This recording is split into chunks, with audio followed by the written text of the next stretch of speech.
냉담은 공식적으로 신앙을 포기한 것이 아니라 신앙이 약해지고 실천하지 않는 상태를 의미합니다.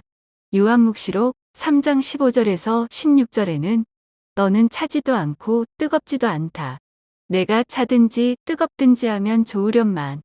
내가 이렇게 미지근하여 뜨겁지도 않고 차지도 않으니 나는 너를 입에서 뱉어버리겠다. 라는 말씀이 나옵니다. 이 말씀에서 볼 수 있듯이 하느님께서는 열정적인 신앙을 원하시며 신앙을 무관심하게 대하는 냉담 상태를 경고하십니다. 냉담 상태는 단순히 미사에 안 나가는 문제가 아니라 하느님과의 관계가 약해지는 것이 가장 큰 문제입니다. 하지만 하느님께서는 언제나 우리를 기다리고 계시며 신앙을 회복하려는 작은 노력에도 큰 은총을 주십니다. 요즘 세상은 마음만 먹으면 시공간을 초월한 신앙생활이 가능하기 때문에 우리는 기술의 혜택을 누릴 수 없었던 시대의 사람들처럼 정보를 접할 수 없어서 성당이 너무 멀어서 누군가가 이끌어주지 않아서 등등 신앙생활을 할 수 없었다는 변명을 할 수도 없는 시대에 살고 있습니다. 하느님께서 선물로 주신 다양한 미디어들이 넘쳐나고 있기 때문입니다. 우리가 신앙을 살아가는 방식은 다양합니다.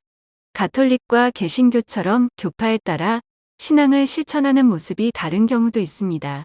어떤 분들은 성당에서 공동체와 함께하는 미사를 중요하게 여기고 또 어떤 분들은 조용한 개인 기도를 통해 하느님과의 친밀함을 유지하려 합니다.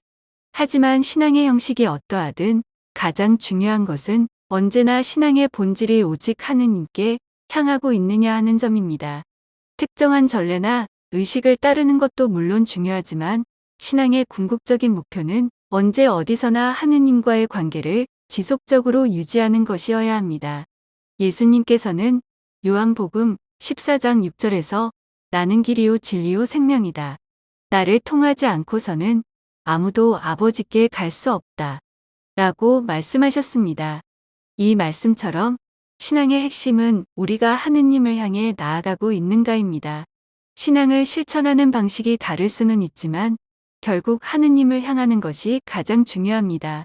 많은 분들이 가톨릭과 개신교의 차이를 논하고 성당 미사와 온라인 미사의 차이를 고민하며 신앙을 실천하는 다양한 방법에 대해 이야기합니다. 그러나 이러한 논의에서 놓쳐서는 안 되는 핵심은 신앙의 본질은 특정한 형식이 아니라 우리가 하느님과 친밀한 관계를 맺고 있느냐 하는 것입니다. 가톨릭에서는 미사와 성체성사가 신앙의 중심이며 개신교에서는 말씀과 기도를 통한 신앙 실천을 강조합니다. 어떤 신앙 형태를 따르든 본질적인 목표는 같습니다. 우리의 삶이 하느님을 향하고 있으며 그분과의 친밀한 관계를 유지하는가입니다. 만약 신앙의 형식이 우리의 신앙을 깊이 있게 만들지 못하고 오히려 하느님과의 관계를 멀어지게 한다면 우리는 신앙의 본질을 놓치고 있는 것입니다. 예수님께서는 또 루카복음 12장 29절에서부터 31절까지 해서 이렇게 말씀하셨습니다. 너희는 무엇을 먹을까, 무엇을 마실까 하고 찾지 마라. 염려하지 마라. 이런 것들은 모두 이 세상 다른 민족들이 애써 찾는 것이다. 너희의 아버지께서는 이것들이 너희에게 필요함을 아신다. 오히려 너희는 그분의 나라를 찾아라. 그러면 이것들도 곁들여 받게 될 것이다. 우리가 신앙을 유지하는 데 있어서 중요한 것은 외적인 형식이 아니라 우리의 마음이 하느님을 향하고 있는가입니다. 신앙이란 단순한 감정이 아닙니다. 신앙은 우리 삶의 방향을 결정하는 나침반과 같습니다. 바다가 거칠어질 때도 폭풍이 몰아칠 때도 나침반이 가리키는 곳이 변하지 않는 것처럼 우리의 신앙도 어떤 상황에서도 흔들리지 않고 하느님을 향해야 합니다. 성당 미사가 어떤 방해 요소로 인해 집중하기 어려울 때도 있고 때로는 신앙 공동체 안에서 인간적인 실망을 경험하기도 합니다. 이런 이유로 성당과 거리를 두는 경우도 있습니다. 하지만 신앙의 핵심은 우리가 어디에서 예배를 드리든 어떤 방식으로 기도하든 우리의 신앙이 오직 하느님께 집중되고 있느냐 하는 점입니다. 신앙의 본질은 하느님과의 관계를 어떻게 지속적으로 유지할 것인가입니다.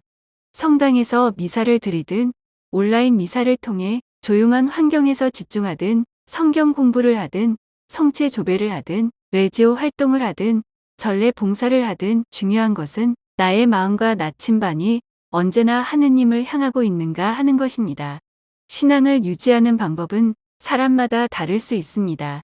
성당에서 미사를 드리며 성체성사의 은총을 받는 것은 가톨릭 신자로서 가장 중요한 신앙 실천이지만 온라인 미사를 통해 더 집중할 수 있다면 그것도 신앙을 깊이 아는 좋은 방법이 될 수 있습니다.